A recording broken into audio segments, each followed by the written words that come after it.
Shadow Minister Greg Smith. Thank you, Madam Deputy Speaker. At the heart of every high street are wonderful hospitality SMEs, pubs, cafes, restaurants, bars, coffee shops.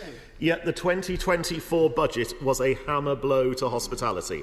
£3.4 billion of extra costs, meaning 1 in 10 restaurants are facing closure this year.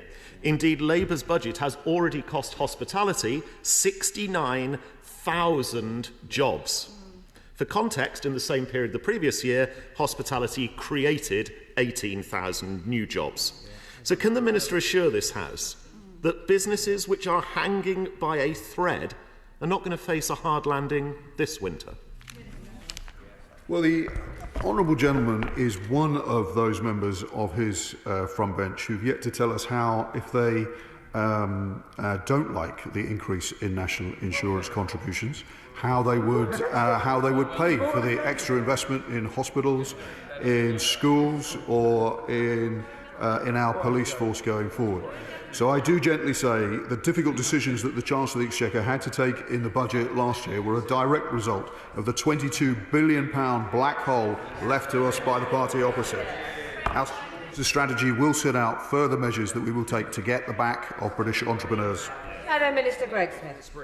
Thank you, Madam Deputy Speaker. That answer is simply not good enough for the 63% of employees in the hospitality sector whose jobs are on the line.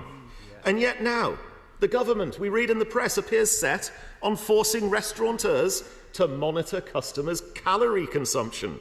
Another crippling blow of red tape on top of national insurance hikes, minimum wage hikes, as well as the regulatory firestorm of the Employment Rights Bill. Jeremy Clarkson is not wrong when he says the Chancellor is using a machine gun on publicans. So can the Minister really look hospitality SMEs on our high streets and beyond in the eye and say this is somehow good for business? One of the reasons why the honourable gentleman's party lost the confidence of business is because they promised many, many times that they would reform business rates, and they never did so. The Chancellor of the Exchequer has set out our commitment to permanently lower business rates for the hospitality sector. We've already taken some steps in that regard, and she will set out our plans to do even more. That is one of the ways in which we are backing up our commitment to SMEs in the hospitality sector and more generally.